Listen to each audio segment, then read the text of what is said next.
제2장.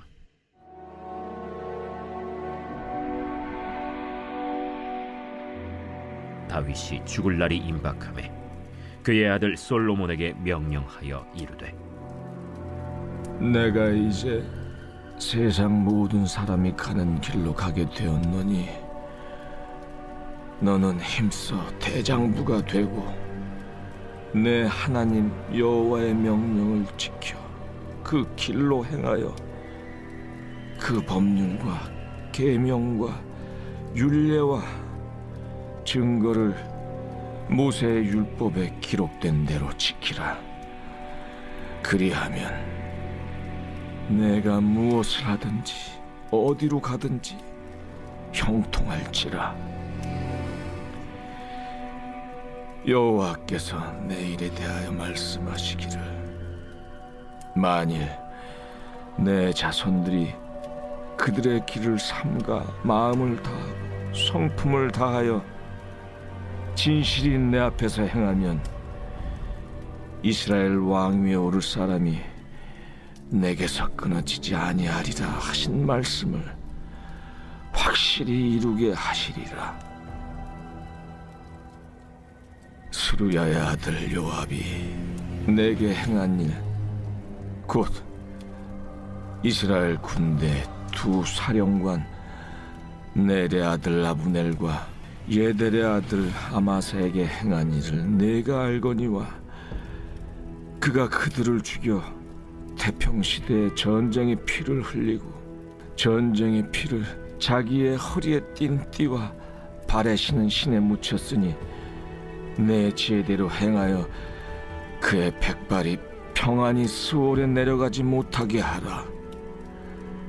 마땅히 길르앗 바르실레의 아들들에게 은총을 베풀어 그들이 내 상에서 먹는 자 중에 참여하게 하라. 내가 내 형 압살롬의 낯을 피하여 도망할 때 그들이 내게 나왔느니라. 바울임 베냐민 사람 게라의 아들 시므이가 너와 함께 있나니, 그는 내가 마하나임으로 갈 때 악독한 말로 나를 저주하였느니라. 그러나 그가 요단에 내려와서 나를 영접함으로 내가 여호와를 두고 맹세하여 이르기를, 내가 칼로 너를 죽이지 아니하리라 하였노라.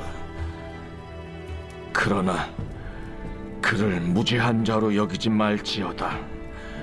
너는 지혜 있는 사람이므로 그에게 행할 일을 알지니 그의 백발이 피 가운데 수월에 내려가게 하라. 사랑하는 주님의 교회 성도 여러분, 오늘 아침 우리에게 주신 말씀은 열왕기상 2장 1절에서 9절입니다. 다윗의 죽을 날이 가까워졌습니다. 이스라엘을 오랫동안 다스렸던 왕이 자신의 마지막을 준비하며 아들 솔로몬을 불러 유언을 남깁니다.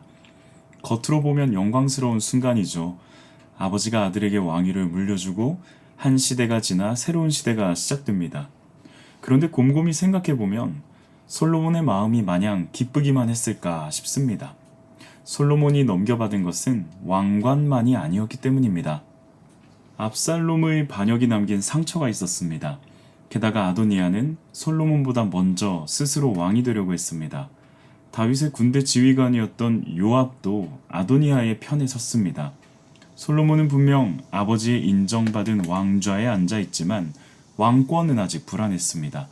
누가 자신의 편인지 분명하지 않았고 언제 다시 왕위가 흔들릴지도 알 수 없었습니다. 그런 솔로몬에게 다윗은 요압과 시므이를 어떻게 해야 할지 당부합니다.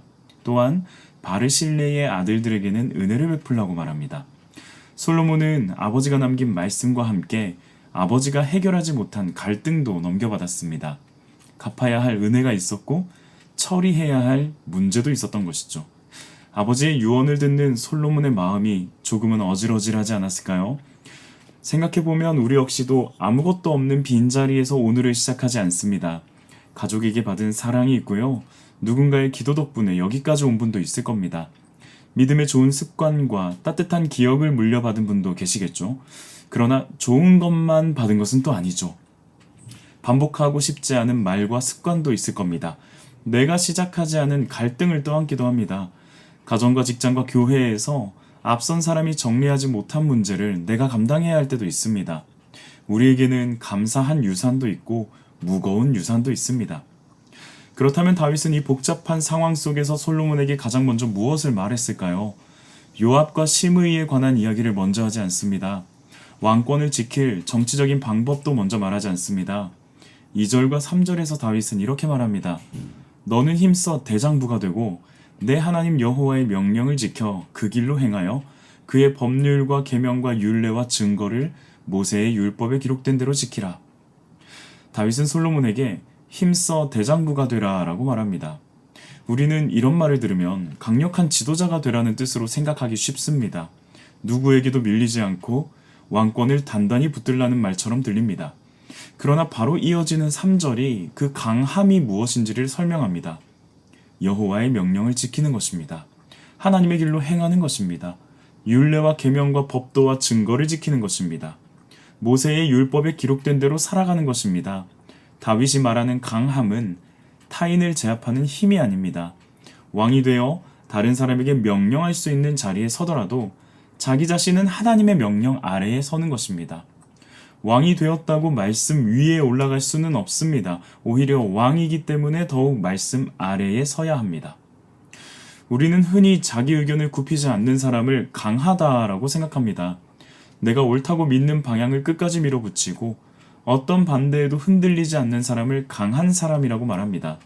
그러나 오늘 말씀은 다르게 말합니다. 말씀이 내 생각을 멈추게 할 때 멈출 수 있는 사람이 강한 사람입니다. 말씀이 내 태도를 바꾸라고 할 때 바꿀 수 있는 사람이 강한 사람입니다.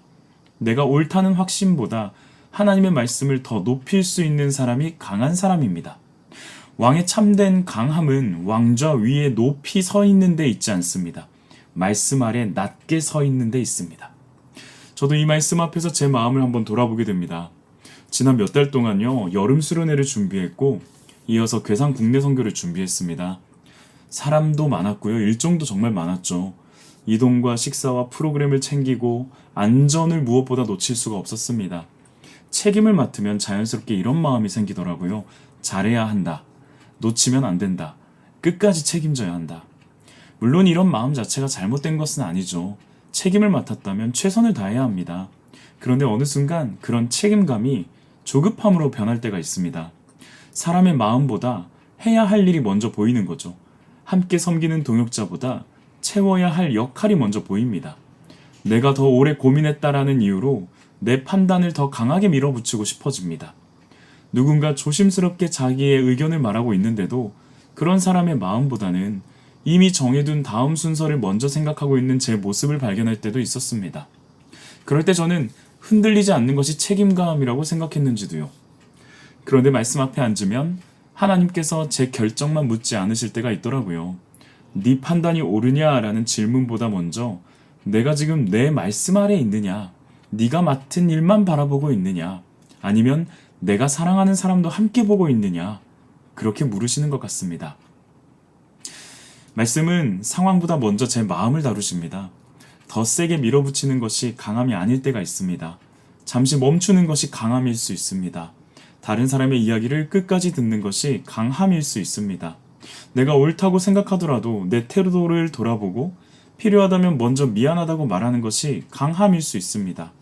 말씀 앞에서 내 마음을 꺾을 수 있는 사람, 오늘 본문은 그 사람이 강한 사람, 대장부라고 말합니다. 그런데 이 말씀을 묵상하다 보면 마음 한편에 질문이 남습니다. 하나님의 말씀을 지키라고 권면한 다윗은 정작 자신이 남긴 복잡한 문제들을 어떻게 처리하고 있었을까? 5절부터 다윗은 요압에 관해 말하죠. 요압은 다윗의 군대 지휘관이었습니다. 그러나 그는 전쟁이 아니라 평화의 때에 아브넬과 아마사를 죽였습니다. 다윗은 그 피에 대한 책임이 아직 남아있다고 보았습니다. 7절에서는 바르실레의 아들들에게 은혜를 베풀라고 말합니다. 압살롬의 반역을 피해 도망하던 때 바르실레와 그 아들 김함이 다윗을 도왔기 때문입니다. 왕은 죄에 대한 책임만 기억해서는 안 됐습니다. 받은 은혜와 충성도 기억해야 했습니다. 그런가 하면 8절과 9절에서는 시므이에 관해 말하죠. 시므이는 다윗이 압살롬을 피해 도망할 때 다윗을 심하게 저주했죠. 다윗은 당시에 시므이를 칼로 죽이지 않겠다고 맹세했습니다. 그런데 이제 솔로몬에게 시므이를 죄 없는 사람으로 여기지 말고 지혜롭게 처리하라고 당부합니다. 요압에게는 책임져야 할 피 흘림의 죄가 있었죠. 시므이 역시 새로 시작되는 솔로몬의 왕권을 위협할 가능성이 있는 사람이었습니다. 그렇기 때문에 다윗의 당부에는 나라에 대한 정의와 안정을 세우려는 목적이 담겨 있는 것 같습니다. 그런데 마음에 걸리는 것도 있습니다. 본문은 다윗의 마음을 모두 설명해 주지 않습니다만 그의 말 안에 공적인 정의와 개인적인 상처가 함께 섞여 있을 가능성을 지울 수가 없더라고요. 자신이 직접 죽이지 않겠다고 했던 시므이의 문제를 그 아들에게 넘기는 장면을 읽으면 마음이 편하지만은 않습니다. 다윗의 이런 말에는 두 모습이 함께 있는 것 같아 보입니다. 왕으로서 바로잡아야 할 일을 말하고 있죠. 동시에 그 말을 하는 다윗 자신도 상처와 감정에서 완전히 자유롭지는 못해 보입니다. 사랑하는 성도님들, 다윗은 이상적인 인물이 아닙니다. 성경은 다윗을 악한 왕으로만 그리진 않지만 완전한 왕으로 포장하지도 않습니다. 그는 하나님의 말씀을 사랑했지만 자신 역시 그 말씀 앞에서 판단받아야 하는 사람이었습니다. 다윗이 하나님의 말씀을 전한다고 해서 다윗의 모든 판단이 곧 하나님의 말씀이 되는 것은 아니지 않습니까? 다윗은 솔로몬에게 믿음의 유산을 남겼습니다. 그러나 믿음만 남긴 것은 아니었습니다. 자신이 풀지 못한 갈등과 상처도 함께 넘겨주었습니다. 이 말씀 앞에 저도 제 마음을 한번 돌아보게 됩니다. 나는 다음 사람에게 무엇을 남기고 있는가? 저는 저희 아이들에게 믿음을 남기고 싶다고 생각합니다. 아내와 자녀들에게 하나님의 사랑을 전하고 싶습니다. 그런데 사역에서는 사랑을 말하고 있으면서도 집으로 돌아가서는 피곤함을 먼저 보여줄 때가 많습니다. 저희 아이가 말을 걸어오는데 대답을 하면서도 이 마음은 아직 끝나지 않은 사역과 해야 할 일의 목록을 붙들고 있을 때가 많습니다. 입으로는 하나님을 신뢰하라고 말하면서 제 표정과 말투로는 모든 일이 내 계획대로 되어야만 안심할 수 있다는 마음을 보여주기도 합니다. 믿음을 남기고 싶지만 믿음만 남기는 것은 아니었습니다. 제 조급함과 불안도 함께 흘려보낼 때가 있습니다. 오늘 말씀은 내가 무엇을 물려받았는지만 묻지 않습니다. 지금 내가 무엇을 다음 사람에게 건네고 있는지도 묻습니다. 우리도 받은 것만 가지고 살아가는 사람들이 아닙니다. 지금 이 순간에도 누군가에게 무엇인가를 건네며 살아갑니다. 말로는 믿음을 전하면서 불안을 건넬 수 있습니다. 사랑한다고 말하면서 조급함을 남길 수 있습니다. 정의를 말하면서 내 안의 상처와 분노를 함께 넘겨줄 수도 있습니다. 그렇다면 우리는 완전하신 왕을 어디에서 만날 수 있을까? 다윗은 말씀에 온전히 순종하는 왕이 되지 못했습니다. 솔로몬도 앞으로 보시겠지만 완전한 왕이 되지 못합니다. 그래서 이러한 불완전한 왕들의 역사는 말씀에 완전히 순종하시는 참된 왕을 기다리게 합니다. 그 왕이 바로 예수 그리스도이십니다. 예수님은 하나님의 말씀을 가르치기만 하신 왕이 아닙니다. 아버지의 뜻에 죽기까지 순종하신 왕입니다. 자신을 지키기 위하여 다른 사람의 피를 흘리신 왕이 아닙니다. 자기 백성을 살리기 위하여 자신의 피를 흘리신 왕입니다. 우리의 죄와 심판을 다음 사람에게 넘기지 않으시고 십자가에서 친히 담당하셨습니다. 다윗과 솔로몬이 보여주지 못한 완전한 순종과 의로운 왕권을 하나님께서는 다윗의 자손으로 오신 예수 그리스도 안에서 이루셨습니다.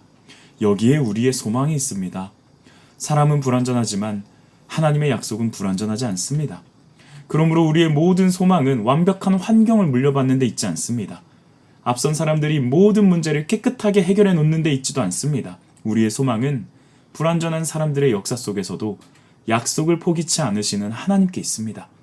그리고 그 약속을 온전히 이루신 참된 왕 예수 그리스도께 있습니다. 사랑하는 성도님들, 우리는 각자 다른 것을 물려받았습니다. 감사한 것이 있고 무거운 것이 있습니다. 내가 선택하지 않은 환경이 있고 내가 만들진 않았지만 이제는 감당해야 할 문제도 있습니다. 그 모든 것이 오늘의 나를 설명할 수는 있습니다. 그러나 그것이 오늘 내가 걸어갈 길까지 결정하게 두어서는 안 되지 않을까요? 다윗이 솔로몬에게 가장 먼저 하나님의 말씀을 건넸습니다. 네가 왕이 되더라도 말씀 아래 서라. 내 앞에 현실이 복잡하더라도 하나님의 길을 떠나지 마라. 다른 사람을 다스리기 전에 먼저 말씀의 다스림을 받아라. 오늘 우리에게도 같은 말씀이 주어집니다. 우리가 무엇을 물려받았든 가장 먼저 붙들어야 할 유산은 하나님의 말씀입니다. 오늘 모든 문제를 한꺼번에 해결하려 하기보다 먼저 말씀 앞에 서면 좋겠습니다.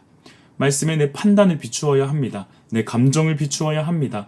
내가 무엇을 붙들고 있는지, 또 무엇을 다음 사람에게 건네고 있는지를 돌아보아야 합니다. 말씀이 멈추라고 하시면 멈추고, 내려놓으라고 하시면 내려놓고, 돌이키라고 하시면 돌이킬 수 있는 우리가 되기를 소망합니다. 그것이 우리가 보여야 할 강함입니다. 왕좌 위에 높이 서는 강함이 아니라 말씀 아래 겸손히 엎드리는 강함입니다. 오늘도 참된 왕이신 예수 그리스도를 의지하며 가장 먼저 주의 말씀을 붙드는 우리 모두가 되기를 축복합니다.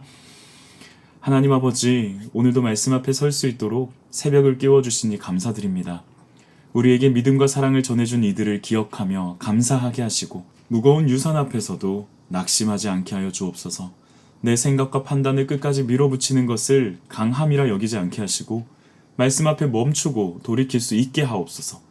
책임감이라는 이름으로 사람의 마음을 놓치고 조급함과 날카로운 말로 가까운 이들을 아프게 했던 죄를 용서하여 주옵소서. 우리가 받은 상처와 풀지 못한 감정을 다음 사람에게 그대로 흘려보내지 않도록 우리의 마음을 다스려 주옵소서. 말씀을 다른 사람에게 전하기 전에 먼저 그 말씀의 판단과 다스림을 받는 사람이 되게 하옵소서. 불완전한 사람들의 역사 속에서도 약속을 포기하지 않으시는 하나님의 신실하심을 굳게 신뢰하게 하옵소서. 아버지의 뜻에 죽기까지 순종하시고 우리의 죄를 친히 담당하신 참된 왕 예수 그리스도를 더욱 의지하게 하옵소서. 오늘 가정과 일터와 교회에서 불안과 조급함이 아니라 믿음과 사랑을 흘려보내게 하옵소서. 온 맘 다해 사랑합니다. 예수님의 이름으로 기도합니다. 아멘. 주신 말씀과 기도 제목을 가지고서 은혜를 구하는 기도의 자리로 나아가겠습니다.